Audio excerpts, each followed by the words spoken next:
lot of leaders in the sports industry are listening. And I think we're all realizing that getting those kids active that would never even think to try out for a sport. But if you get them active, they might want to engage in a sport because they have more confidence. I'm going to tell you legitimately, I'm a fan of Kuul play. We've been looking for ideas like this that are proven to get kids active. Billie Jean King standing up against the establishment of the USTA at the time and making sure equal prize money was paid to all of the championship women players.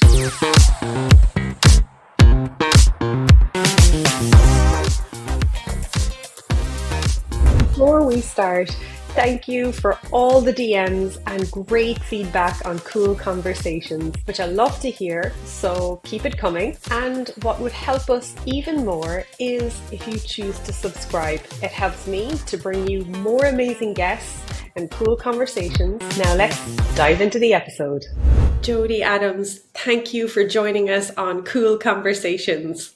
No problem. Looking forward to it, Claire. Oh, well, you have an absolute incredible story. 37 years in parks and recreation, overseeing 102 parks and trails, managing a $34 million budget, serving as president of the National Recreation and Park Association, and creating countless opportunities for kids to engage and play in sports. And that's not to mention you've been a trailblazer for women in this field, breaking barriers and setting new standards. So I'd love if you could take us maybe back to the beginning. You were one of the best ever tennis players in Missouri. You're recognized in the International Tennis Hall of Fame and later competed in championships and softball teams. How did your experience as a top-class competitive athlete shape your views on the importance of sports and play for children? Well, Claire, I had an aha moment. And what happened is I'm a park kid. I'm a park kid that made it. I'm a park kid that had so many people contribute to my athletic career over my young teens and then moving forward on up through college. And then I had the aha moment of working summer playgrounds and camps. I wanted to be with kids. I wanted to help kids be active. I was a fortunate kid that, basically could help young children be able to participate. And that's when I got engaged. What happened is I was actually headed to Wimbledon to play doubles. I had an opportunity for someone to come to me and say, we would like to see you join the city of Springfield and the park system to be able to open a brand new tennis complex and several other sports facilities. And I said, I'll do it. So I left my Wimbledon slot on the desk. And that's what happened is when I went and worked for the Springfield Greene County Park Board, where I ended up being eventually director of parks, and I transferred over to working for the public as a public servant with working with parks. And the rest is history. Like you said, I spent 37 years with Springfield Greene County Park Board. So I saw it go from a city park board to a city county park board of intergovernmental agencies. I was so impacted by children in their neighborhoods and just giving children opportunity. I worked in an underserved community, and when children would come in with no shoes, I would ask them, hey, we're going to go out on the play area, hot surfaces. Do you have any shoes? And when a child or two came to me and said, I don't have any shoes, Miss Jodie. And I said, oh, well, we're going to help you. So I would go get them shoes. But that's really where I was captivated with. Wow, that's absolutely incredible. And it speaks volumes to, I suppose, to just your character in like a huge opportunity to go to Wimbledon, playing at the highest levels of sports and making that choice to really change and revolutionize youth sports for kids through Parks and Recs. You just nailed it, Claire. It was the inner self and soul that really drove me to parks. And, I had been very fortunate to have so many opportunities as a professional circuit player. I was very fortunate all the way through. But the bottom line was it was more important to me to join in and have an administrative role of helping children and developing programs and opportunities for children. It's all about the kids and families. And I work and consult with city county governments throughout the country. So you can imagine the impact we were able to have with children with before school programs, after school, and during school. So we are still helping communities nationwide to really offer opportunities for families and children. Jodie, like you have broken so many barriers as a female leader in sports, in the sports industry broadly speaking. And now, over your career trajectory, you would have seen it change quite a bit for women in sports. And you've been on the athlete side, you've been in the administrative side. Yes. And I guess there's a lot of talk about, women's sports having a moment, but it's really not a moment. This has been changing over a large period of time. What's that been like, seeing the change and you being part of that change? Well, I was very fortunate because I grew up in the era of Title IX. I was a Title IX athlete. I was one of the first scholarship athletes at Missouri State University that even received any type of scholarship as an athlete for Division I tennis. I knew I was fortunate and that things were changing because you had the Billie Jean Kings who was leading the charge for equity in sports, for equality for all people. The other thing that happened is I had two brothers. What was important about that is they wanted opportunity for their little sister. And my brothers ended up being pro athletes too. One was a professional polo on horse player for the USA team. And then my other brother was a professional tennis player and also a coach at the university. And when I got into sports, they fought for us to have equality, even at the university. So it was very unique that I want to credit my male siblings for leading and helping change for females. Then the second thing that happened, I just look back, is the equal prize money that came about through Billie Jean King standing up against the establishment of the USTA at the time and making sure equal prize money was paid to all of the championship women players. And that happened in the 70s again. Same time they developed the WTA, World Tennis, Women's Tennis Association. But I credit her because it changed all sports. And that's used a lot. In the soccer team just used it. You can go through sport after sport of working towards equal prize money, equal opportunity. I think the key was I was on the board of directors of the USTA in 1999 and 2000. So we were opening Arthur Ashe Stadium, which was huge. Um, that was just a really tremendous day when we opened that stadium at the U.S. Open. Billie Jean was part of it. Her and Arthur were very close. But the reason I get into this is I sat on a board that was looking to continue to increase prize money. That year of 2000, we increased prize money up to $15 million for the prize money for the U.S. Open. Well, what was key is the discussion to make sure that we stayed at equal prize money in tennis at the Grand Slam. Those kind of statements in the 70s and then again in the around 2000, and you're increasing, your prize money 15 million, leading the nation and the world in equal prize money and equal opportunity. That was key. And I am proud to come from a sport that has led in that endeavor. But I credit Billie Jean King and other players. There were 9 of them that created the Women's Tennis Association. They really led the charge for all sports because it is still renownedly used as an example for equal opportunity and equal prize money. So, yes, I've been very fortunate. I've been on the entry level of your simplest neighborhood with parks, but I've been very fortunate to also have an impact nationally.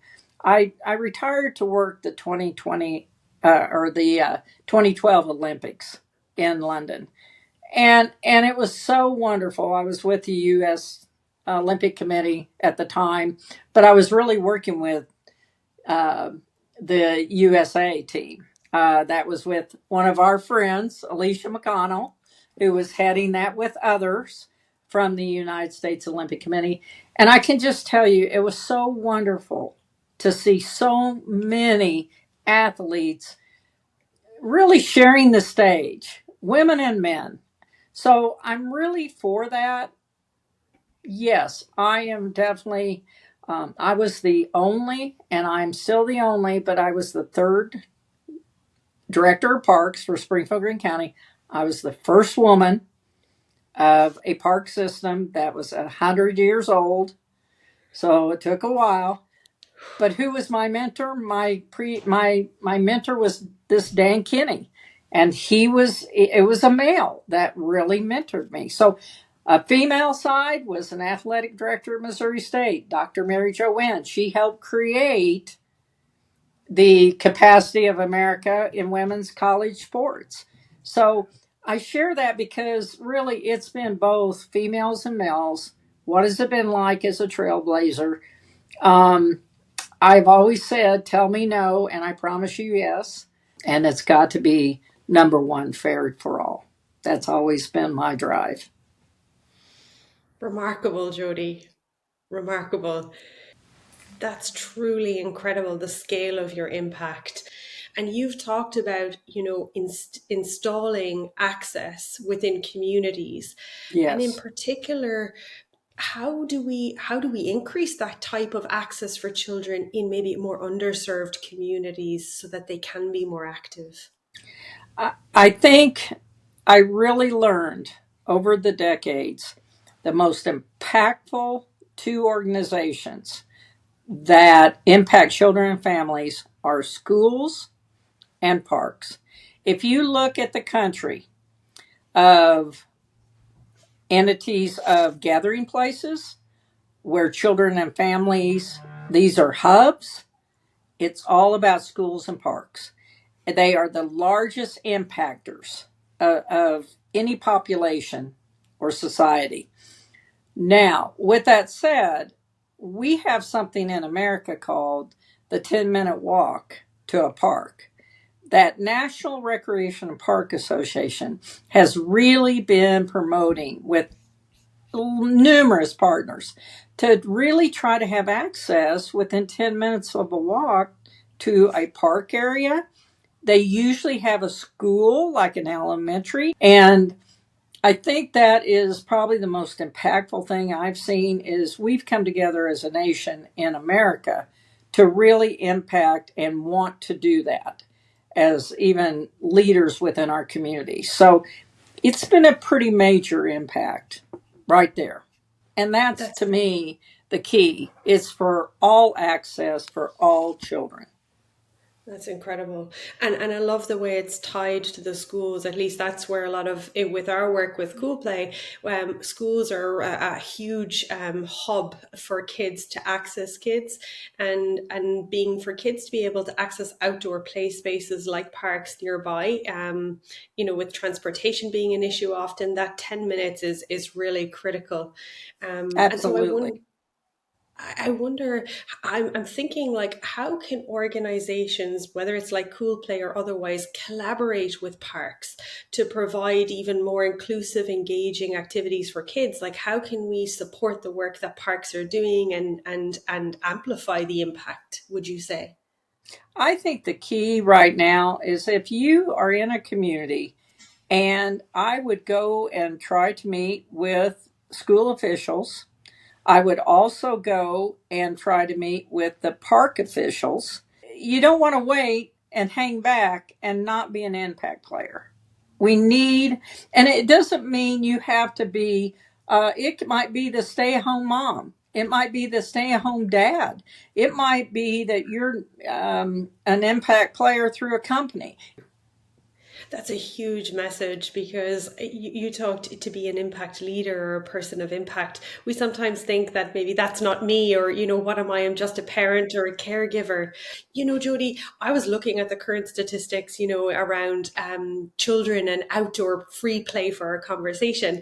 And the current statistics say that the average child only gets, and wait for it, 4 to 7 minutes of outdoor free play every day. Like, this was unimaginable not so long ago, and it just seriously shortchanges the baseline recommendation of 3 hours that they need. I think the key um, is that we have to develop more community hubs where you can have that child that's dropped off at 7, and they have these recreation centers or recreation hubs with the schools. And if we can keep developing those nationwide, that gives a child a well-rounded opportunity. They get it at 7 at night, and then after school they can stay and they can still experience to maybe that parent that works till 5 or 6. Maybe they can still experience that outdoor, because really in schools curriculums have and respectfully to education, I come from that background too, is there's certain academia that you must have in curriculum. Well, maybe it is before and after school that's the key time for those children, because they only have so much time during the day. Right, right. And are you seeing current trends in this outdoor play that are more exciting for us to be looking at, and how they might shape the future of parks? I'm going to keep going back to it. It's community hubs. You develop that community hub. We know how important neighborhoods are. You see that even worldwide. Neighborhoods are the center many times of our worlds. If you can develop that community hub around an organization, around a school, around a park center, community center, that is the key. I just left Philadelphia. I was with the city of Philadelphia Parks and Recreation just last week. And before that, I happened to be in another couple of cities.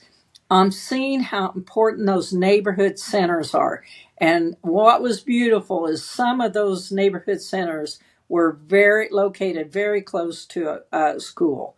So it's the same kids. They get to be with their friends. That socialization is so important. And then it's so important, it doesn't have to be structured play. It just doesn't have to be structured play. If you can just get kids moving, that to me is where, and I will tell you, I'm going to tell you legitimately, I'm a fan of cool play, because this isn't to patronize you or anything. I just want to tell you, we've been looking for ideas like this that are proven to get kids active.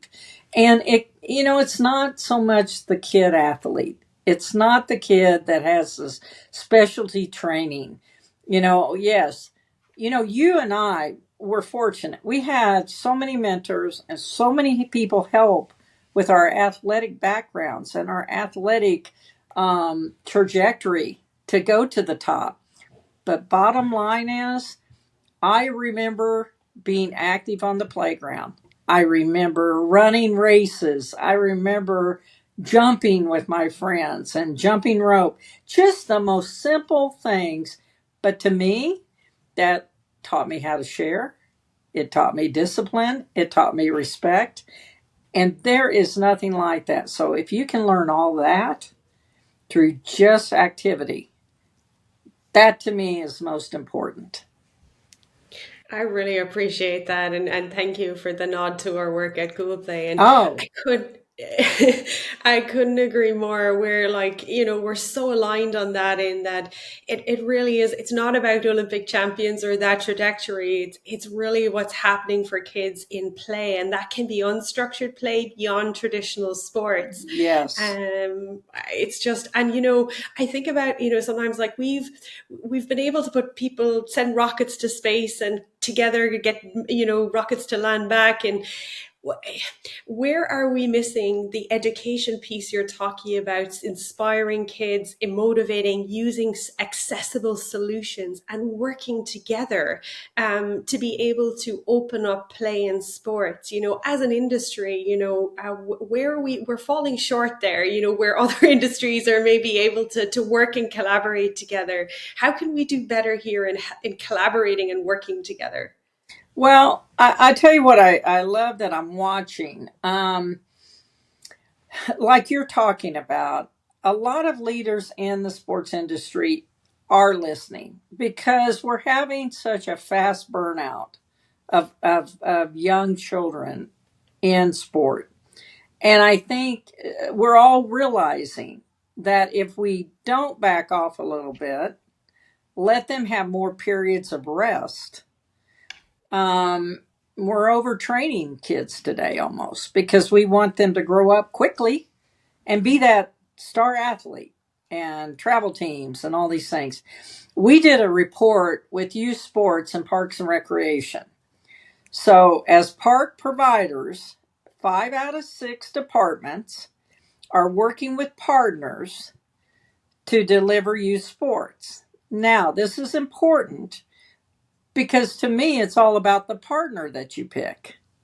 Right. If you're delivering sports, how hard are you training those kids?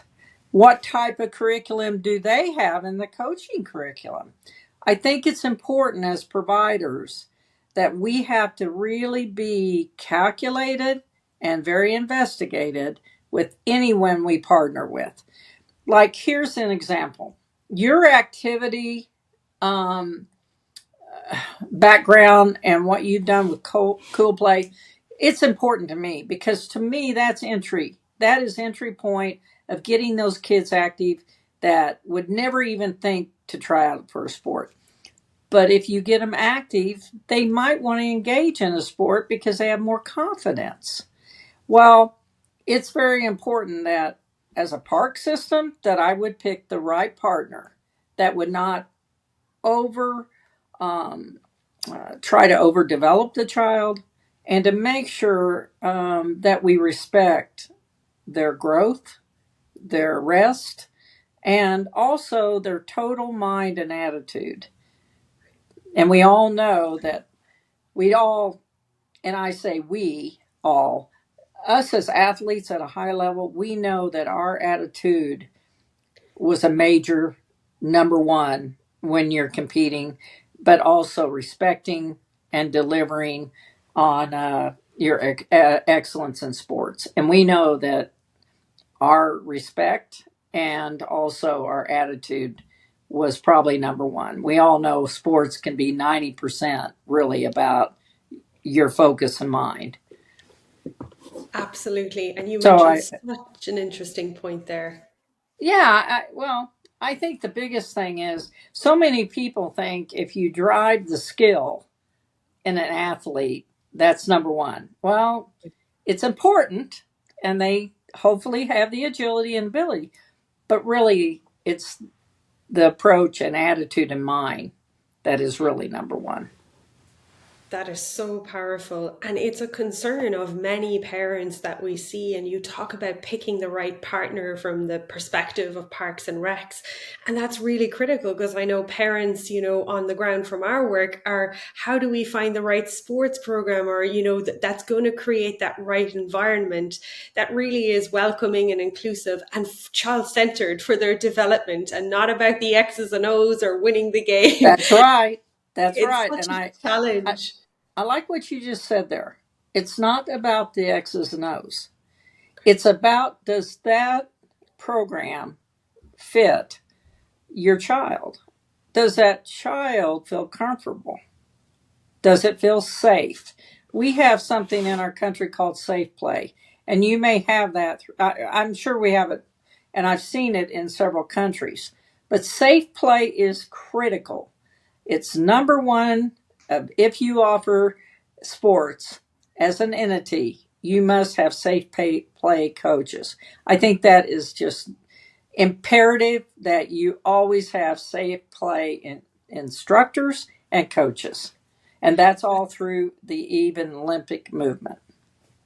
That's really helpful for parents who are looking and trying to Yes, discern, what's good for my kid. So safe play, making sure that the program, yes. follows that practice.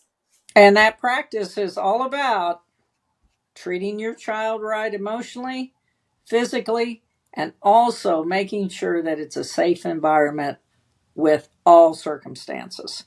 And that to me is critical. Jodie, over your career, you have been instrumental in changing this landscape for kids to play. Like while at the park board, you were expanding sports programs, constructing facilities. You've alluded to some of that. You were also involved in developing a nationwide background screening system for youth sports coaches. Like, there's so much there. Is there something that maybe stands out or that you're particularly proud of that you'd like to talk about? Well, we just talked about it. To me, when I was on the board and moved into national president, to me, it was all about safety for the child. And it wasn't just about, what you think about safety of, transportation or safety going into a safe area of a community. It was about that child being treated right and that child being protected, to also, because emotionally, if they're obviously exploited or they're not treated right or they're driven too hard, it affects the child for the rest of their life. And that to me, the background check was imperative. And so that's when we went into a nationwide development through parks to make sure that we had some type of system in place, which is now to your safe play today with the Olympics and the Olympic background of the United States, that all sports are working through safe play. And that to me, all the national governing bodies, I mean, it is so great that we are all on the same page today. And it's so important. So that's where I'm coming from. You can offer all the sports programs you want to, but if you don't have um, all your coaches in line, to me, it's not right. It's not right to our children today in society. That is a non-negotiable for sure, for sure. All of this takes funding, Jodie. This great work takes funding, and that's always a challenge. What have you found are some of the effective sources for supporting parks and recreation projects like playgrounds and playfields in communities? Well, I see a lot of philanthropy coming forward with donors. I think sometimes people don't realize that if you can get some type of grant or public money, there's in most times there'll be a matching out there that you can go and get with your community, with those type of grants. Or here's one major grant that's available in our country here in the United States is called Land Water Conservation Funds. It's usually where it's a 60-40 match or a 50-50 match, where 60% of it will come, or 50%, from the Land and Water Conservation Fund. So it has been one of the most impactful of thousands of projects across our country. The money is administered through the Department of Interior here, and it is also and it's all guided by Congress, and it's fully funded now. We worked for 40 years to get it fully funded. And what's beautiful about it is that money is going through the states right now, and a local community can apply to the states. That's really innovative and very creative, and very important for communities to know that this is available for them to access and increase opportunities.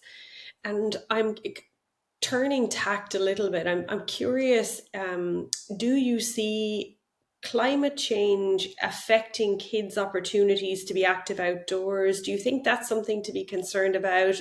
We've known the statistics, it's challenging for kids at the moment in terms of the amount of time that they spend outdoors. Is climate change a factor in that, do you think? Absolutely. You nailed it. And I'll tell you where we found this.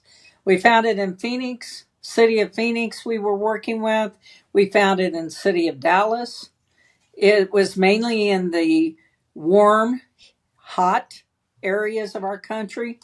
But it's major because when you get into 115 degrees, 117 degrees, or even 110, you really should not be out exerting too Right. much in there. And we know kids, they want to be active, but that's can be a hurtful deterrent to their physical condition. Yes, they want to keep them outside, but it better have some type of tree canopy to have that shade factor. When we were in city of Phoenix not too long ago, in city of Dallas, this was a major point. We were working at that point on racket and paddle sports, and we were working, and so let me give you an example. We were working on US tennis, and we were going in and looking at their tennis facilities. Well, what the directors brought up, we really have an issue during the day. At times people only could play in early in the morning, late at night, because of the heat factor, and we'll have extreme heat exhaustion. Well, that really rang out to us, is that we had to start putting in some covered areas of courts or indoor courts. And so, that's just one sport. So think that there one thing we're finding in pool areas, aquatic centers, they're looking at putting that shade factor over, not just shade areas, even possibly over the whole pool Wow. area. So it's things like that. We found in Las Vegas, they were raising and completely covered their pools, but they would raise the side doors so air could vent through, but at least they could participate all day in very hot, heated temperatures. Wow. It's so important, and again, that comes to the expertise, is getting the expertise when you're looking to for your environment, when you're looking to engage in being able to expand opportunities, because designing the environment is really critical. So engaging expertise like yours and those in parks and recs will really go a long way, because it's really fruitless if we have these fabulous facilities, but you Yes, can't actually use you them. are so right. You you just hit it. I mean, why would we just keep building beautiful facilities but then be vacant when they cannot use them? I mean, you can't even walk on the surfaces or anything like that. And let me address one other health issue, but really we see a lot of it in our field, is hydration. We really don't think about hydration enough for the human body. And it's so important for any type of school or rec center. Yes, we have some fountains, but that fountain better be working. That fountain better be able to handle the impact of need for the hydration for the children or anyone that's participating in our activities. You have to organize that rest period. And you and I both know that from your background. Yeah, you've got kids maybe in unstructured play or they're trying, but you still got to have that rest period. And I just think that's real important because we all get pretty wound up and involved in our activities. But I've seen children really suffer from heat stroke or something like that. And then the other thing is the sun rays. We know that that's a major going outdoors. If you don't use sun care or suntan lotion or some type of preventive care with children, and all humans, you're going to have problems. Not only then, but down the road. So things have been reevaluated by national governing bodies for outdoor sports, and I'm really happy to see that growth, that hydration is top of mind, and also skincare is top of mind. I'm so glad that you raised those two critical points, because especially for children, because children's systems for thermoregulation and is not as advanced as adults, but we all need it, as you said, as humans. So that is such a critical point. You said, I truly believed every child should have an opportunity to play, no matter what the Yes. sport is. And by gosh, have you done that? Have you your legacy, your work that you've done over the years to create that equitable access, and trailblazing in the way to do that? It's really remarkable, and it's paved the way for so much impact for generations to come. It's really remarkable. It's been a pleasure to have you on this a podcast and to chat with you and for you to share your insights and wisdom.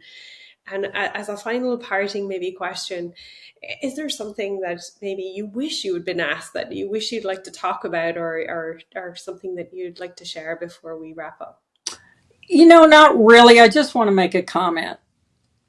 You and I connected through friendship and through that. I think that's important. I think we need to continue that connectivity through relationships. Relationships are so important to our lives. And relationships create opportunity. When I met you, it took me 2 seconds, 2 seconds to understand your drive and what you wanted to see in our countries of the world of children's access. That's why I'm on here. I'm not, again, trying to placate or patronize anything here. Claire, your work is so important, and I think we, as a person that is later in life, a senior, and on my way to having great activity and more free time, the bottom line is you're our generation that's going to drive it. It's key that you keep driving that aspect of equity, of access, of children's development, cognizant development. One of my good friends I've met over the years is Stuart Brown. He's number one when it comes to cognizant development. He's been a medical officer. He's been at Stanford University with the Institute of Play. What I'm saying to you is your work is very important. And I don't want you to underestimate that. And that is why I'm on here, is because I believe you get it. I'm humbled, and it's a privilege and an honor to follow in your footsteps and the path that you've paved. And I hope that I can make a fraction of the impact that you have done. Thank you for your kind, generous words and your opportunity to reach out and extend that friendship and mentorship towards me and countless others. I am truly grateful, and thank you for affording me that opportunity. Hey, we're just all people. We're just all people helping people. That's true. Trying to make an impact and change the story for the next generation. That's right. And as Billie Jean said to me years ago, go for it. On that note, Jodie, it's been a pleasure. Thank you so much for your time. It has been. Take care.